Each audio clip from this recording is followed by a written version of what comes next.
Bonjour, merci de nous retrouver ce matin dans Sagesse bouddhiste. Comme la semaine dernière, nous poursuivons notre découverte de ce qu'est un temple zen.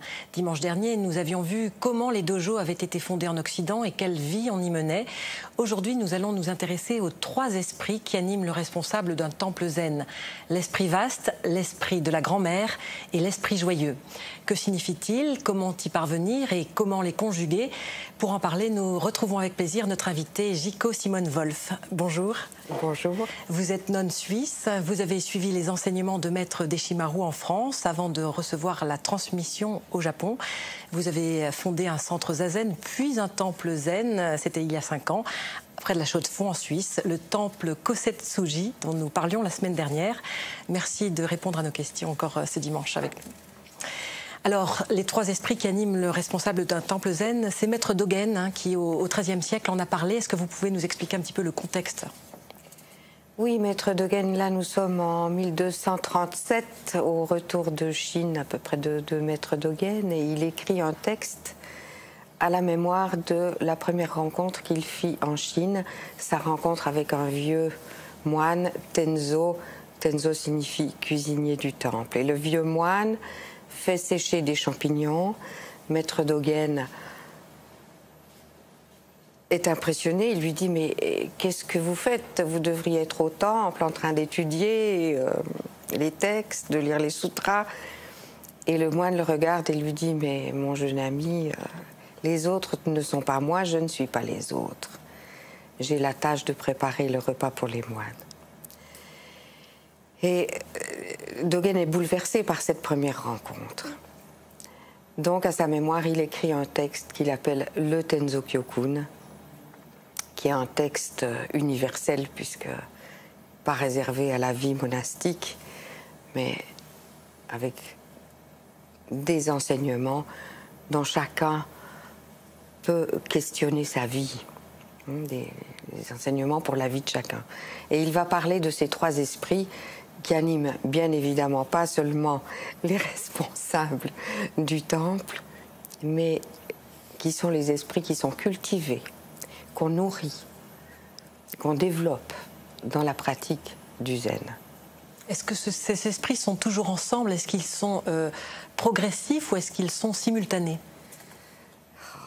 Moi, je dirais que notre pratique n'est pas une pratique à escalier.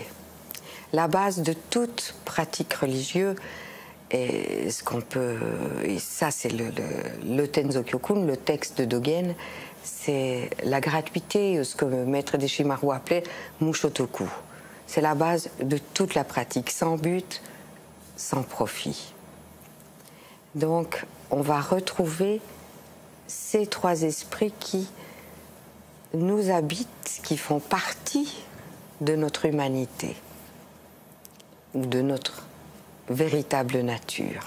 Alors on va parler tout d'abord de l'esprit vaste, Daishin. Au-delà de la traduction littérale, est-ce que vous pouvez nous dire ce qu'il signifie? Le kanji Dai, c'est le kanji qu'on apprend tout petit déjà au Japon et qui montre un homme avec les bras ouverts et les pieds ouverts, qui englobe. Et Shin, donc, c'est cet esprit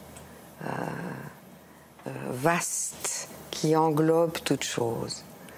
Et Dogen, dans son texte, le compare à l'océan qui accepte toutes les eaux, aux montagnes qui stables, qui ne bougent pas et qui acceptent tous les vents, toutes les pluies, toutes les neiges, tous les animaux. Oui, peuvent s'y réfugier. Maître Dogen écrit « La grandeur d'esprit, c'est grand comme une montagne, voilà. Vaste comme un océan ». Voilà, c'est ça. Ça englobe tout. C'est ça, ça englobe tout. Et l'esprit de notre pratique, c'est de tout englober. Donc de ne pas stagner, de ne pas trier, de ne pas faire des catégories. Hein, puisque la source de la pratique du zen, c'est la posture du Bouddha. Et dans cette posture, on revient à cet esprit stable. On ne peut pas trier entre les bonnes pensées, les mauvaises pensées. Ça se fluidifie, la pensée se fluidifie. Arrêter de penser, c'est se crisper comme ça. c'est impossible. On peut que laisser passer, comme les nuages passent dans le ciel. Seulement, garder, revenir à cet esprit stable qui englobe tout. C'est la pratique de Zazen. C'est la pratique elle-même. C'est la base de la pratique. Alors on va passer au deuxième esprit, si on peut les catégoriser ainsi, l'esprit de la grand-mère. Vous pouvez nous donner le sens de cet esprit? Roshin, Ro, ça signifie nourricier. Alors on l'a appelé l'esprit parental ou l'esprit de la grand-mère. C'est comme une grand-mère qui protège de son petit enfant, qui en prend soin, qui prend soin de cette vie nouvelle, alors qu'elle est sur le déclin de sa vie, elle peut protéger la vie. C'est-à-dire ça s'adresse à plus qu'aux êtres humains, ça s'adresse à tous les êtres vivants, à l'environnement même? À tous les êtres vivants, sans catégorie. L'esprit qui englobe tout.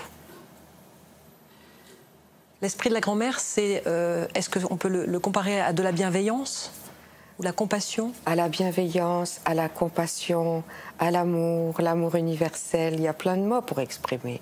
C'est ce que les chrétiens, par exemple, appelleraient l'amour, l'amour universel. Voilà, l'agapé, redonner. C'est l'échange naturel, l'empathie naturelle.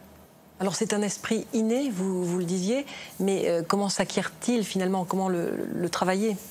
Alors il faut l'humilité de se regarder avec l'œil de la sagesse, voir qu'on n'est pas si mal mais pas si bien non plus, et pouvoir englober ça aussi. Et patienter, et revenir à cet esprit très très vaste, cette conscience vaste de Zazen, de notre pratique, ou de l'éveil. Comment se manifeste envers les autres, envers l'environnement, l'esprit de la grand-mère? Sans penser, sans y penser, c'est naturel. Sans arrière-pensée, vous voulez dire? Sans arrière-pensée et sans penser non plus, sans intention. C'est le mouvement le plus naturel qui soit. Hein, si vous avez un petit bébé dans les bras, il y a du soleil, vous lui mettez un petit chapeau, vous le protégez. C'est la chose la plus, c'est le mouvement naturel. C'est de la générosité. C'est la générosité naturelle, un flux naturel qui s'écoule inconsciemment, automatiquement, naturellement. Alors l'esprit, le troisième esprit, l'esprit joyeux, l'esprit de joie. Là aussi, est-ce que vous pouvez nous donner son nom japonais et sa traduction? C'est Kishin, l'esprit joyeux. Donc c'est tout à fait gratuitement que l'on reçoit la vie et qu'on reçoit la mort. Et on peut être touché par ce don de la vie et de recevoir tout de cette vie dans notre vie. Alors, c'est l'esprit joyeux. À ce moment-là. C'est une joie sans condition. Maître Dogen écrit « Réjouissez-vous d'être ce que vous êtes », en s'adressant donc aux cuisiniers du temple. Qu'est-ce que ça veut dire exactement? Ça peut nous faire comprendre à quel point c'est difficile peut-être d'être naturel, à quel point souvent, la plupart du temps, on peut jouer des rôles. Et puis, quand on joue des rôles, la vie se complique. Alors, on a envie de revenir à dépouiller, se dépouiller de l'attachement à soi-même, à ce qu'on appelle l'ego ou le moi. Toute la pratique est une pratique de dépouillement, d'abandon de tous les rôles, de revenir à simplement heureux du don, de la vie. C'est un enseignement qui s'applique donc à la vie d'aujourd'hui. Dire aujourd'hui, réjouissez-vous d'être ce que vous êtes, ça semble très difficile quand on est plongé dans le désarroi, l'amorosité, la routine. Et bien sûr, parce qu'on n'a pas l'habitude de tout accueillir. d'accueillir tous les chagrins qu'on n'a pas choisis, toutes les déceptions, toutes les choses un peu amères d'une vie, pas seulement les joies d'une vie, toutes les choses amères, de les accepter et d'en cuisiner, si vous voulez, le plat le plus digeste pour soi-même et les autres. Donc, tout le propos je pense, de cet enseignement de Dogen, c'est comment faire de sa vie une voie, la voie, comme mon maître le disait, une œuvre d'art. Alors bien sûr, si on écrit un livre, on peut déchirer les pages, les mettre à la corbeille. On ne peut pas se jeter soi-même, on doit s'accepter soi-même. Et accepter, avec cet esprit vaste, tous les événements que la vie va nous présenter. Et recommencer toujours. Continuer toujours. Comment faire le plat que je pourrais servir à l'univers.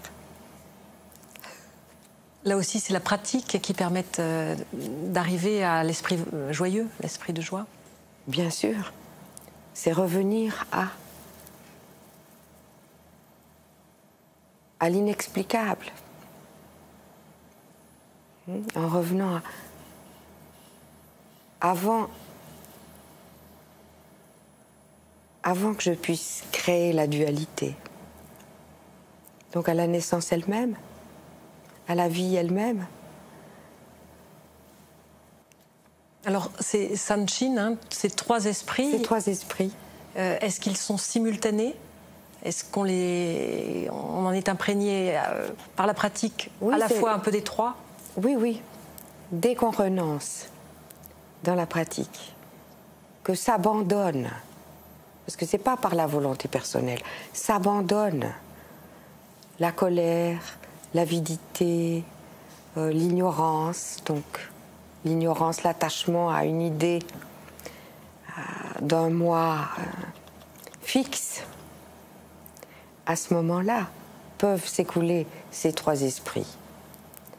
Parce que bien sûr, un des grands enseignements du Bouddha, c'est l'impermanence. C'est très facile à comprendre intellectuellement, l'impermanence. Les scientifiques, la science comprend ça très bien.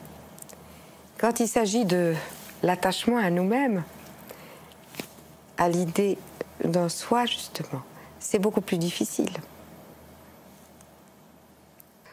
Ce sera le mot de la fin. Merci Simone Wolf d'avoir répondu ce dimanche à nos questions. Pour approfondir le sujet, voici quelques suggestions de lecture. Tout d'abord, comment accommoder sa vie à la manière zen selon les instructions au cuisinier de Maître Dogen de Bernie Glassman chez Albin Michel. S'inspirant de la métaphore selon laquelle la vie est un repas, l'auteur décrit les recettes qui nourrissent l'esprit et permettent un engagement véritable pour mieux vivre ensemble. Le zen et la vie, sagesse et compassion d'une nonne zen de Shundo Aoyama, édition Sully, écrit par l'abbesse d'un monastère qui forme les nonnes. Cet ouvrage cherche à rendre naturelle et accessible la sagesse du zen. Et puis, Vivre le zen, introduisez la méditation dans votre quotidien d'Ezra Baïda chez Poche Marabout, un guide récent pour intégrer la méditation dans le quotidien et donner des outils concrets pour y parvenir. C'est la fin de cette émission. Vous pouvez la revoir durant toute la semaine sur le site de France 2 en consultant plus.fr. Merci de nous avoir suivis. Très heureux dimanche. À la semaine prochaine avec toute l'équipe de Sagesse Bouddhiste.